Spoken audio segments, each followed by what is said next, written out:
போலீசாரை தள்ளிவிட்டு தப்பியோட முயற்சித்த விமல் வீரவம்ச கீழே விழுந்து முகம் குப்புற அடிபட்டு மிக பெரும் மானக்கேடான விடயங்கள் இப்போது தீவிரமாக சமூக வலைத்தளங்களில் பரவ ஆரம்பித்திருக்கின்றது.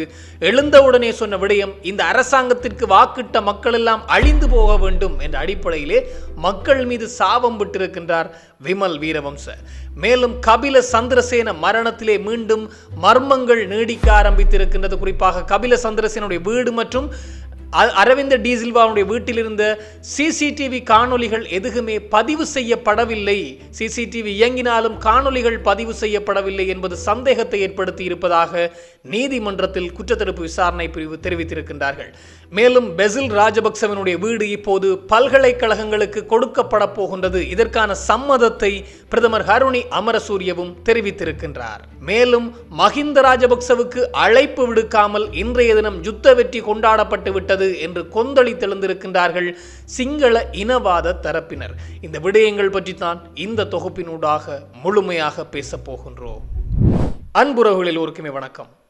இந்த விமல் வீரவம்ச நேற்றைய தினம் 18ஆம் திகதி விமல் வீரவம்ச முகம் குப்புற நிலத்திலே விழுந்து எழும்பிய விடயமானது பெரும் பேசுபொருளாக மாறியிருக்கின்றது. குறிப்பாக யுத்த வெற்றி கொண்டாட்டங்கள் கொழும்பினுடைய பல பகுதிகளிலும் தென்னிலங்கையினுடைய பல பகுதிகளிலும் ஏற்பாடு செய்யப்பட்டிருந்தது. இதிலே இந்த உயிரிழந்த இராணுவ வீரர்களுக்கு அஞ்சலி செலுத்துவதற்காக பாராளுமன்றத்தை அண்மித்த பகுதிகளிலே அந்த நினைவு தூவி உருவாக்கப்பட்டிருக்கின்றது.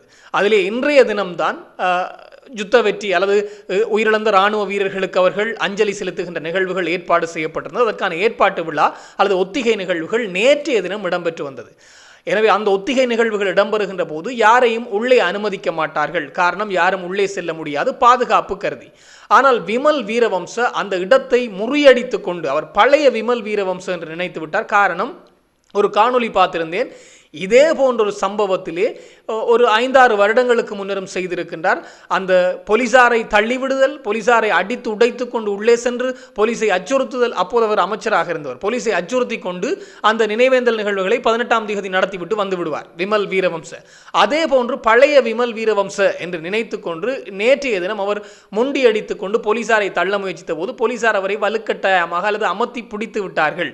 போலீசார் தான் விமல் வீரவம்சவை அந்த இடத்திற்கு செல்லாமல் தடுத்து நிறுத்திய போது விமல் வீரவம்ச குழு பெரும் அட்டகாசங்களை செய்திருந்தது. போலீசாருடைய கையை பறித்து கொண்டு தப்பியோட முயற்சி செய்திருந்தார் விமல் வீரவம்ச.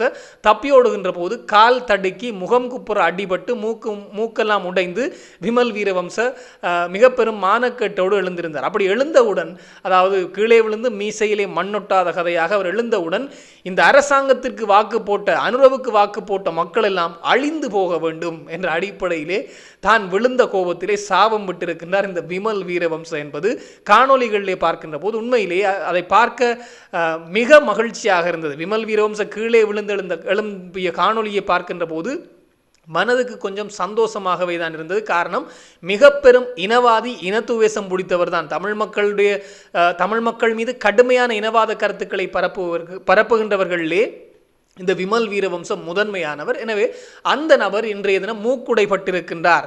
அதுவும் சமூக வலைத்தளங்களை அவரை வைத்து செய்கின்றார்கள் என்றுதான் சொல்ல வேண்டும். அந்த அளவுக்கு அவர் பற்றிய தகவல்கள் தான் தீவிரமாக பேசுபொருளாக மாறுகிறது. இருந்தாலும் போலீசாரை தள்ளிவிட்டு ஓடி சென்று பின்னர் எழும்ப முடியாமல் இருந்தவரை அவரோடு வந்தவர்கள் கூட்டாளிகள் தூக்கி கொண்டு மீண்டும் அவர் அந்த இடத்திலே, அதாவது இராணுவ வீரர்களுக்கு அஞ்சலி செலுத்துகின்ற இடத்திலே பூக்கொத்தை தூக்கி எறிந்து விட்டு வந்து விட்டார். இதற்கு காரணம் தான் அஞ்சலி செலுத்தி விட்டாராம். வந்த பின்னர் இந்த அரசாங்கத்தை கடுமையாக சாடி இருக்கின்றார். அத்தோடு இந்த அரசாங்கத்திற்கு வாக்கு போட்ட மக்கள் எல்லாம் அழிந்து போக வேண்டும் என்ற அடிப்படையிலான கருத்துக்களையும் அவர் தெரிவித்திருக்கின்றார். மேலும் பெசில் ராஜபக்சவனுடைய வீடு, சர்ச்சைக்குரிய வீடு, அதாவது இந்த மல்வானை பகுதி, கம்பஹாவினுடைய மல்வானை பகுதியிலே பெசில் ராஜபக்சனுடைய வீடு இருக்கின்றது. 15 ஏக்கர் நிலப்பரப்பிலே ஒரு 2 அடுக்குகளை கொண்ட பங்களா ஒன்று இருக்கின்றது. அதனை இப்போ ஒரு வாரங்களாக அனைத்து பல்கலைக்கழக மாணவர் ஒன்றியம் கைப்பற்றி இருந்தார்கள். 20-50 வரையிலான மாணவர்கள் அந்த இடத்தை முற்றுகையிட்டு அதற்குள்ளேயே தங்கியிருந்தார்கள் கிட்டத்தட்ட 5-6 நாட்களாக. எனவே அந்த இடத்தினை பல்கலைக்கழகங்களுக்கு தர வேண்டும். பல்கலைக்கழக விடுதி அமைப்பதற்கோ அல்லது பல்கலைக்கழக செயற்பாடுகளுக்காகவோ அந்த 15 ஏக்கர் நிலத்தையும் அந்த பங்களாவையும் தர வேண்டும் என்ற சிதைவுகளோடு இருக்கின்ற அந்த வீட்டையும் தர வேண்டும் என்ற அடிப்படையிலே கோரிக்கை விடுத்திருந்தார்கள். மானியங்கள் ஆணைக்குழுவிடம் ஒப்படைக்க வேண்டும் என்று.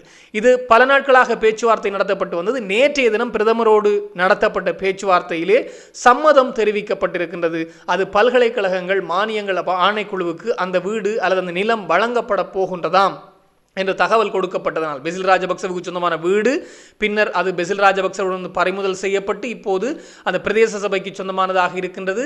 எனவே அந்த வீடு மீண்டும் பல்கலைக்கழகங்கள் மானியங்கள் ஆணைக்குழுவுக்கு கொடுக்கப்பட போகின்றது என்ற செய்தியினால் முற்றுகையை இப்போது கைவிட்டிருக்கின்றார்கள் பல்கலைக்கழக மாணவர்கள்.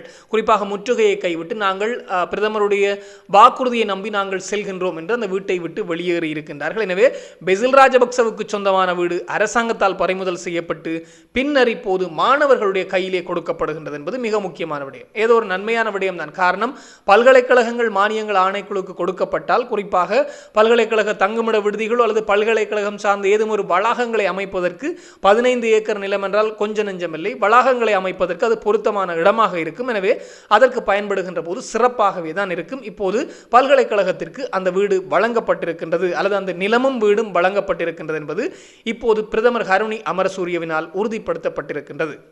மேலும் மஹிந்த ராஜபக்சவிற்கு இன்றைய தினம் இடம்பெற்றிருந்த இராணுவ வீரர்களுக்கான அஞ்சலி நிகழ்வுக்கு அழைப்பிதழ் கொடுக்கப்படவில்லையாம் அல்லது மஹிந்த ராஜபக்ச அழைக்கப்படவில்லையாம் என்ற செய்திகள் வெளியாகி இருக்கின்றது. குறிப்பாக மஹிந்தவனுடைய ஊடக பேச்சாளரும் சட்டத்தரணியுமான மனோஜ் ஹமகே கடுமையாக கொந்தளித்திருக்கின்றார். இலங்கையின் ஒற்றை தலைவன் மஹிந்த ராஜபக்ச தான். எனவே அவருக்கே அழைப்பு விடுக்காமல், வெற்றி நாயகனுக்கே அழைப்பு விடுக்காமல் இந்த நினைவேந்தலா என்ற அடிப்படையிலே கொந்தளித்தெழுந்திருக்கின்றார். இது சார்ந்து வெளிவிவகார அமைச்சர் விஜித ஹேரத்திடம் கேள்வி எழுப்பப்பட்ட போது அவர் சொல்லியிருக்கின்றார், நாங்கள் யாருக்குமே அழைப்பு விடுக்கவில்லை. முன்னாள் ஜனாதிபதிகளுக்கோ யாருக்குமே நாங்கள் அழைப்பு விடுக்கவில்லை. அந்த நேரங்களிலே பொறுப்பிலே இருந்தவர்கள், இராணுவ அதிகாரிகளாகவும் பொறுப்பில் இருந்தவர்களுக்கு நாங்கள் அழைப்பு விடுத்திருக்கின்றோம் என்பதை சொன்னது மாத்திரமல்லாமல் இந்த மே 18 இடம்பெற்ற முள்ளிவாய்க்கால் நினைவேந்தல் பற்றியும் அவரிடம் கேள்வி எழுப்பப்பட்டிருக்கிறது. கொழும்பின் பல பகுதிகளிலும் நினைவேந்தல் இடம்பெற்றிருக்கின்றது, இலங்கையின் பல பகுதிகளில் நினைவேந்தல் இடம்பெற்றிருக்கின்றது, முள்ளிவாய்க்காலில் நினைவேந்தல் இடம்பெற்றிருக்கின்றது. இதை ஏன் தடுக்கவில்லை என்ற அடிப்படையிலே விஜிதஹிரத்திடம் கேள்வி எழுப்பப்பட்டிருக்கின்றது ஊடகவியலாளர்களால். அதற்கு பதிலளித்த விஜிதஹிரத் குறிப்பிட்டிருக்கின்றார், உயிரிழந்த உறவுகளை நினைவு கூறுவதற்கு எல்லோருக்குமே உரிமை உண்டு. அது தமிழர்களாக இருக்கலாம், சிங்களவர்களாக இருக்கலாம். யுத்தத்திலே உயிரிழந்த, நாங்கள் விரும்பாத யுத்தம் ஒன்று இடம்பெற்றிருந்தது. அந்த யுத்தத்திலே உயிரிழந்தவர்களை நினைவு கூறுவதற்கு எல்லோருக்குமே உரிமை உண்டு. எனவே யாரும் இனவாதம் பேச வேண்டாம், இனவாத கருத்துக்களையும் தெரிவிக்க வேண்டாம். இந்த அரசாங்கத்திலே அதற்கு இடமில்லை என்பதை தெரிவித்திருக்கின்றார். எனவே உயிரிழந்தவர்களுக்கு நினைவஞ்சலி செலுத்துவதற்கு சகலருக்கும் உரிமை உண்டு என்பதை தெரிவித்திருக்கின்றார் விஜித ஹேரத்தன். மேலும் ஒரு மிக முக்கியமான செய்தி என்று பார்க்கின்ற போது இந்த கபில சந்திரசேன மரணம் தொடர்பான மர்மம் தொடர்ச்சியாகவே நீடித்து வருகின்றது. கபில சந்திரசேன தற்கொலை செய்து கொண்டார் என்பது தெரிந்த ஒரு விடயம்தான். அவர் தற்கொலை செய்ய வைக்கப்பட்டாரா என்ற கோணத்திலும் விசாரணைகள் தீவிரப்படுத்தப்பட்டிருக்கின்ற போதுதான் கபில சந்திரசேனனுடைய தொலைபேசியிலே இருக்கின்ற தரவுகள் தொடர்பாக பகுப்பாய்வு செய்வதற்கு இப்போது கால அவகாசம் கொடுக்கப்பட்டிருக்கிறது. மேலும் மிக விரைவிலே இதனை சமர்ப்பிக்க வேண்டும் என்று இன்றைய தினம் நீதிமன்றம் குற்றத்தடுப்பு விசாரணை பிரிவுக்கு அறிவித்திருக்கின்றார்கள். அதாவது இந்த தொலைபேசியிலே இருக்கக்கூடிய ஆதாரங்களை நீதிமன்றத்திலே அறிக்கையிட வேண்டும் என்பது சொல்லப்பட்டிருக்கின்றது. மேலும் இன்றைய தினம் நீதிமன்றத்திற்கு குற்றத்தடுப்பு விசாரணை பிரிவு பல அதிர்ச்சியூட்டுகின்ற செய்திகளை கொடுத்திருக்கின்றது. குறிப்பாக கபில சந்திரசேனவனுடைய மரணம் தொடர்பாக, அதிலும் கபில சந்திரசேனனுடைய வீடு, கபில சந்திரசேனனுடைய அவருக்கு சொந்தமான வீடு மற்றும் அவர் உயிரிழந்ததாக சொல்லப்படுகின்ற அவருடைய மைத்துனரான அரவிந்த டி சில்வாவினுடைய வீட்டு, இந்த வீட்டில் இருக்கக்கூடிய சிசிடிவி கேமராக்கள், இந்த சிசிடிவி கேமராக்கள் இயங்கு நிலையிலே தான் இருந்ததாம். ஆனால் அந்த கேமராக்களில் இருக்கக்கூடிய எந்த விதமான ஆதாரங்களும் பதிவு செய்யப்படவில்லை என்பது வெளியாகி இருக்கின்றது. இது சந்தேகத்தை ஏற்படுத்தி இருக்கின்றதாம். காரணம், ஒரு வீட்டிலே என்றாலும் பரவாயில்லை, எப்படி 2 வீடுகளிலுமே சிசிடிவி கேமராக்கள் இயங்கு நிலையிலே இருக்கின்றது, அது பழுதுபடவில்லை, அது இயங்கு நிலையிலே இருக்கின்றது. ஆனால் ஏன் அது சேமிப்பகங்களிலே சேமிக்கப்படவில்லை, அதனுடைய ஆதாரங்கள் தரவுகள் எதுவுமே சேமிப்பகங்களில் சேமிக்கப்படவில்லை என்ற அடிப்படையிலே இப்போது விசாரணைகள் தொடங்கப்பட்டிருக்கிறது. இது சார்ந்து அறிக்கை ஒன்றை சமர்ப்பித்திருக்கின்றார்கள் நீதிமன்றத்திற்கு குற்றத்தடுப்பு விசாரணை பிரிவினர். எனவே இதிலே சந்தேகம் இருக்கின்ற அடிப்படையில், இதன் அடிப்படையிலே அந்த 2 வீடுகளுக்கும் சிசிடிவி கேமராக்களை பொருத்திய பொறியியலாளர்களை இப்போது நீதிமன்றத்திலே முன்னிலையாக வேண்டும் என்ற தகவல் வழங்கப்பட்டிருக்கிறது. காரணம், எதற்காக சிசிடிவி கேமராக்கள் இயங்கு நிலையில் இருந்தும் சேமிப்பகங்களில் தரவுகள் சேமிக்கப்படவில்லை என்ற அடிப்படையிலே அவர்களிடம் விசாரணைகள் நடத்துவதற்காக அடுத்த கட்டம் நோக்கி இப்போது நகர ஆரம்பித்திருக்கின்றார்கள். அதோடு இன்னுமொரு தரவையும் இன்னுமொரு ஆதாரத்தையும் முன்வைத்திருக்கின்றார்கள் குற்றத்தடுப்பு விசாரணை பிரிவினர் நீதிமன்றத்திற்கு. அதிலே இந்த அரவிந்த் டி சில்வாவினுடைய வீட்டிலே ஒரு வாயில், அதாவது வீட்டிற்குள்ளே நுழைவதற்கு இவ்வளவு நாளும் ஒரு வாயில் தான் இருந்தது என்ற அடிப்படையில் எல்லோரும் சொல்லி வந்தார்களாம். இல்லை, மாறாக 3 வாயில்கள் இருக்கின்றது என்பது கண்டுபிடிக்கப்பட்டிருக்கிறது. குறிப்பாக அரவிந்த் டி சில்வாவினுடைய வீட்டினுடைய கீழ்த்தளம், அதாவது வாகனங்களை தரித்து நிறுத்தக்கூடிய கீழ்த்தளத்திலிருந்தும் அவருடைய வீட்டிற்குள்ளே நுழையக்கூடிய 2 வாயில்கள் கண்டுபிடிக்கப்பட்டிருக்கின்றதாம். எனவே அது சார்ந்தும் விசாரணைகள் நடத்தப்பட்ட போது 5ஆம் திகதி முதல் 7ஆம் திகதி வரையிலே அந்த வாயில்களால் யாருமே உள்நுழையவில்லை என்பது ஆதார என்ற விடயம் கண்டுபிடிக்கப்பட்டிருக்கிறது. ஆனாலும் இது சார்ந்தும் விசாரணைகள் தீவிரப்படுத்தப்பட்டிருக்கின்றது. அரவிந்த் டி சில்வா வீட்டிலே இடம்பெற்ற இந்த தற்கொலை, இது தற்கொலை தானா அல்லது கொலையா, தற்கொலை செய்ய வைக்கப்பட்டாரா என்ற கோணத்திலும் தீவிரமான விசாரணைகள் இடம்பெற்று வருகின்றது. இன்னும் இவருடைய உடற்கூற்று பரிசோதனை என்பது இன்னும் முன்வைக்கப்படவில்லை நீதிமன்றத்திலே. அதற்கும் கால அவகாசங்கள் வழங்கப்பட்டு 5 பேர் கொண்ட குழுக்கள், அதாவது இந்த மரண விசாரணை அதிகாரிகள், உடற்கூற்று பரிசோதனை செய்கின்ற மருத்துவர்கள் என்று 5 பேர் கொண்ட குழுக்கள் அமைக்கப்பட்டு அது சார்ந்தும் இப்போது தீவிரமான நடவடிக்கை எடுக்கப்பட்டு வருகிறது. இந்த கபில சந்திரசேன மரணம் தொடர்பாகவும் இன்னும் மர்மங்கள் நீடித்து வருகின்றது. இதிலே கபில சந்திரசேன மரணம் மாத்திரமல்ல, இந்த ராஜபக்ச உயிரிழந்திருந்த ரங்க ராஜபக்ச தொடர்பான மரணத்திலும் பல மர்மங்கள் நீடித்து வருகின்றது. காரணம், உயிரிழந்த 2 பேருமே மிக மிக முக்கியமான சாட்சியங்கள். அதான் இங்கே இருக்கின்ற மிக முக்கியமான விடயம்.